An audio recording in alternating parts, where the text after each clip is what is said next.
नमस्कार। मिथुन लग्न यानी जेमिनी एसेंडेंट वालों के लिए अप्रैल 2026 का महीना कैसा रहेगा। देखिए, पहले चल करके देखते हैं कि ग्रहों की पोजीशन क्या है, क्योंकि आप लोगों के बिजनेस या जॉब में ग्रहों की काफ़ी सारी युति हो रही है। यहाँ कंजंक्शन है शनि, सूर्य, मंगल और आपके लग्नेश की। तो इतने सारे ग्रह हैं, इसको समझना गौर से ज़रूरी है। यहाँ परिवर्तन हो रहा है, आपके कर्मेश और लग्नेश का परिवर्तन है। इसका मतलब ये होता है कि लग्नेश आपके बुध दशम स्थान पर हैं और कर्मेश आपके बृहस्पति लग्न में हैं। तो ग्रहों का जो फोकस है अप्रैल के महीने में आप लोगों के करियर के अलाइनमेंट के तरफ होगा, यानी जो प्रॉमिस है आपके लग्नेश का वह आपको आपके करियर में राइज कराने का है। पूरा फोकस आपके करियर की ओर रहेगा अप्रैल के मंथ में, और बृहस्पति यहाँ से स्टेबिलिटी देते रहेंगे, बचाव करते रहेंगे और प्रॉस्पेरिटी देते रहेंगे। लग्न से त्रिकोण पे पकड़ है बृहस्पति की। तो लग्नेश और कर्मेश पहला नंबर है का परिवर्तन है, यानी बृहस्पति और बुध का परिवर्तन है। दूसरा है आदित्य मंगल युति। आदित्य से मतलब सूर्य और मंगल की युति है। सूर्य एनर्जी का कारक है, सुप्रीम बीइंग है, रॉयल्टी है, दिग्बली है दशम स्थान पे, और मंगल कमांडर इन चीफ है, एक्शन का प्लैनेट है, एक्शन के ग्रह हैं। तो इन दोनों अग्नि तत्व हैं। इन दोनों के कॉम्बिनेशन से, कंजंक्शन से यानी युति से यहाँ पे एक बहुत पावरफुल योग बन रहा है, जिससे आप लोगों के करियर में बहुत बहुत ही ट्रेमेंडस ग्रोथ आने की पोटेंशियलिटी है। हालांकि यहाँ पे कंडीशंस ये है जो आगे चल कर के देखते हैं कि यम युति बन रही है, बंधन युति बन रही है। बंधन युति क्या है कि सूर्य और शनि पिता पुत्र यहाँ पे डिस्प्यूटेबल सिचुएशन है। एक पूरब है, एक पश्चिम है, तो डिस्प्यूटेबल सिचुएशन है।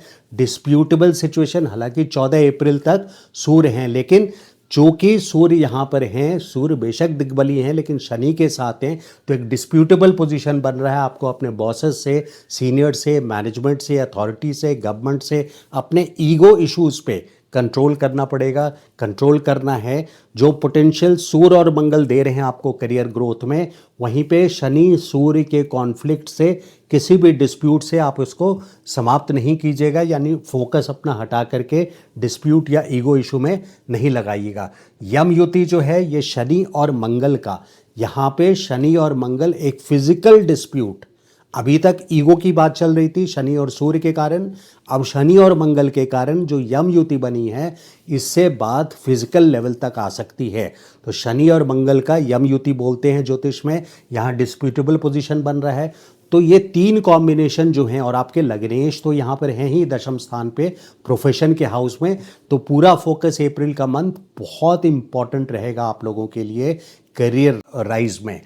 शनि, सूर्य और मंगल ये तीनों जो इकट्ठे युति किए हुए हैं, आपके लग्नेश भी हैं, इसमें यहाँ पे आपको ये ध्यान देना है कि अगर आपको करियर राइज यानी बिजनेस एक्सपेंशन या जॉब में ग्रोथ चाहिए, और जो प्रॉपर पोटेंशियल है यानी ग्रहों का यहाँ पे सूर्य मंगल की जो फ़ायदा है वो आपको लेना है, और लग्नेश और कर्मेश का परिवर्तन है उसका फ़ायदा लेना है, सूर्य दिग्बली हैं दशम स्थान पे उसका फ़ायदा लेना है, तो आप ईगो इश्यूज़ अपने जॉब में, बिजनेस में है तो अपने क्लाइंट से, या अपने जॉब में है तो अपने बॉसेस से, मैनेजमेंट से, इमीडिएट सीनियर से आप नहीं लें। क्योंकि अगर ऐसा करते हैं तो आप जो अपॉर्चुनिटी आपको अप्रैल के मंथ में सूर्य मंगल की युति दे रही है, उस अपॉर्चुनिटी के एनर्जी को आप मिस चैनलाइज करके कहीं और बात को ले जा रहे हैं। तो इमेंस पोटेंशियल है। पहला पॉइंट मेरा यही है कि इस महीने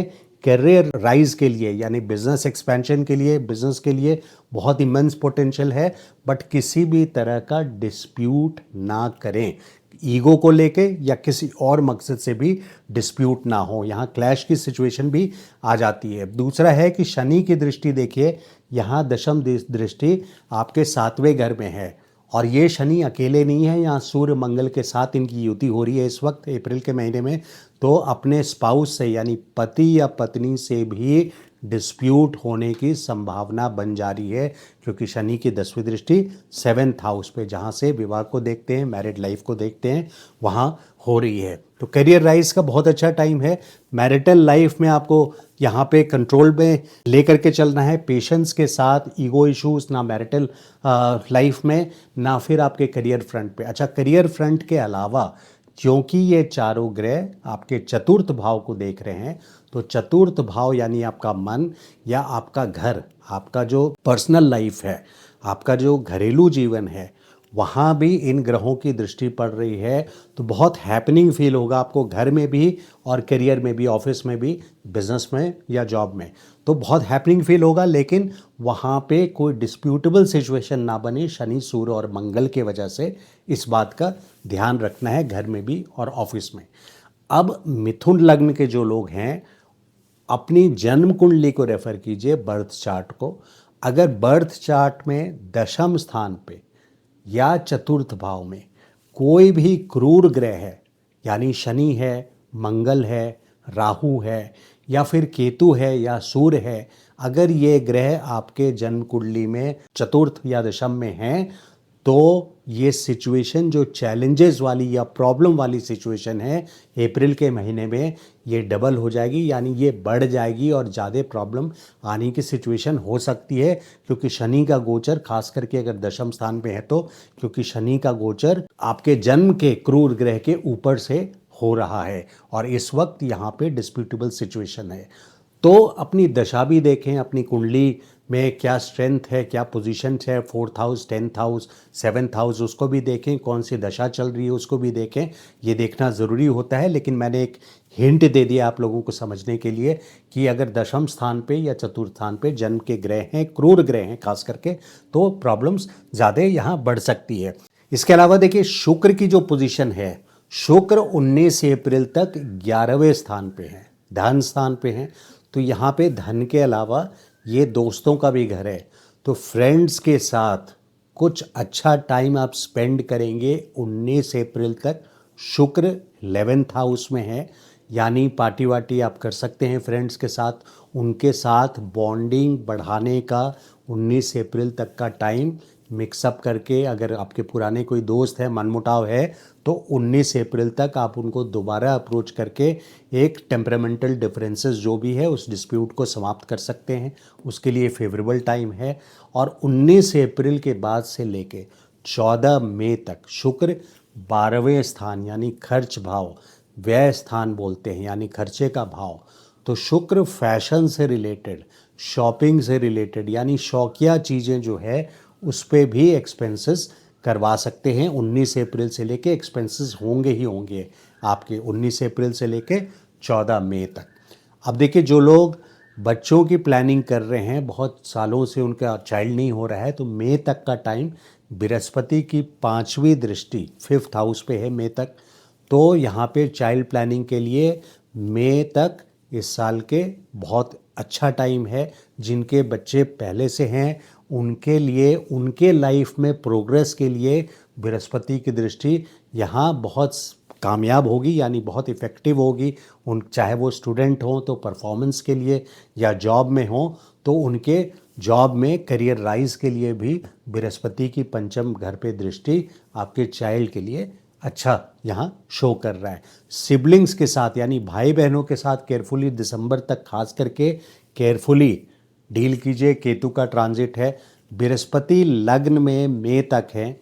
मई तक बृहस्पति का जो रोल है वो आपको एक फाइनेंशियली स्टेबल पोजीशन पे, मैं बहुत ज़्यादा राइज की बात नहीं कर रहा हूँ, राइज की जो फाइनेंशियल बात करूँगा ज़रा सा थोड़ी सी देर में, लेकिन मई तक स्टेबिलिटी देंगे आपको, एक स्टेबिलिटी, एक पकड़ बनाएंगे। और चूँकि नवम दृष्टि 9th हाउस पे पड़ रही है, नवम दृष्टि जो है 9th हाउस पे, ये धर्म स्थान है, तीर्थ यात्रा भी कर सकते हैं। लेकिन यहाँ पे राहु की प्रेजेंस, तीर्थ यात्रा में कहीं ना कहीं कोई कमी, कोई त्रुटि, धर्म कार्य करते हैं तो उसमें कोई त्रुटि आपको ज़रूर हो जाएगी। तीर्थ यात्रा में भी कहीं से कोई परेशानी आ सकती है। लेकिन लॉन्ग जर्नी यहाँ पे बृहस्पति की 9वीं दृष्टि पड़ रही है। और सप्तम दृष्टि अप्रैल में भी काम करेगी, यानी डिस्प्यूट को कंट्रोल करने में, मई तक बृहस्पति का बहुत बड़ा रोल रहेगा। अपने एडवाइज़र्स की बात मानिए, अपने कंसल्टेंट्स की, अपने से बड़े लोगों की बात मानिए। लेकिन अप्रैल में जो बड़ी हैपनिंग है वो आपके ओवरऑल बिजनेस से रिलेटेड और करियर राइज से रिलेटेड है। अगर आप डिस्प्यूट में नहीं पड़ते हैं तो, और उस एनर्जी को जो दिग्बली सूर्य और मंगल लेकर के आए हैं आपके लिए इस महीने कुंडली में, वो आपको अगर चैनलाइज करना है तो फिर डिस्प्यूट या ईगो इशू या किसी भी तरह से किसी भी रीज़न के कारण अपने कस्टमर से ही बिजनेस में हैं तो 11 अप्रैल से 30 अप्रैल तक बुध जो कि लग्नेश हैं, देखिए आप लोग बात करने में बहुत एक्सपर्ट हैं, अपने आप को एक्सप्रेस बहुत अच्छे करते हैं, बुध वाले हैं। बुध वाले कई बार बजटिंग में भी बहुत स्ट्रांग होते हैं, लॉजिकल थिंकिंग होती है बुध वालों की, और एक्सप्रेशंस में उनका कोई तोड़ नहीं, उनका कोई जवाब नहीं। यानी जितने अच्छे से आप लोग एक्सप्रेस कर सकते हैं अपने आप को, ट्रांसपोर्ट, टेलीकम्युनिकेशन, मैथमेटिक्स, स्पीच, ये सारे बुध इन सब चीज़ों के कारक हैं। तो 11 अप्रैल से बुध 10th हाउस में, यानी आपके करियर के प्रति आपको ग्रोथ 11 अप्रैल से लेके 30 अप्रैल तक ये एक गोल्डन टाइम है। और यहाँ पे बुध को सपोर्ट है, कहते हैं बुध अपने साथ जिन ग्रहों के साथ बैठा है उसके व्यवहार को अपना लेता है। तो यहाँ पे सूर्य मंगल भी हैं, बहुत एक्शन पैक्ट मंथ रहने वाला है, बाकायदे कि आप अपने सजगता के साथ चलें। इसके अलावा देखिए 19 अप्रैल के बाद से लेके 14 मई तक जब शुक्र 12वें स्थान पे रहेंगे तो मिथुन लग्न में जितनी भी लेडीज़ हैं उनको एडवाइजेबल ये रहेगा, शुक्र 12th हाउस में जब रहता है, कि लेट नाइट पार्टीज़ ना करें। शुक्र ऑटोमोबाइल्स को रूल करता है, इसलिए अपनी गाड़ी को सावधानी से, अपनी कार ड्राइविंग जो भी करें वो सावधानी से करें, कार मेंटेनेंस करवाएं और स्पीड लिमिट वगैरह ट्रैफिक रूल्स को फॉलो करें, क्योंकि वीनस 12th हाउस में जाएगा। 12वें घर में वीनस और मैटर्स के लिए अच्छा है, लेकिन कार ड्राइविंग के लिए, गाड़ियों के लिए यहाँ सावधानी बरतना खास करके ज़रूरी है, और एक्सपेंसेस भी काफ़ी करा देते हैं। तो 19 अप्रैल से लेकर 14 मई तक एक्सपेंसेस भी ये बातें लागू रहेगी। तो ओवरऑल महीना आपके करियर के लिए इम्पॉर्टेंट है।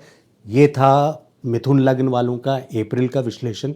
अगर मेरा वीडियो अच्छा लगा हो तो लाइक एंड सब्सक्राइब ज़रूर कीजिए। Thank you so much. नमस्कार।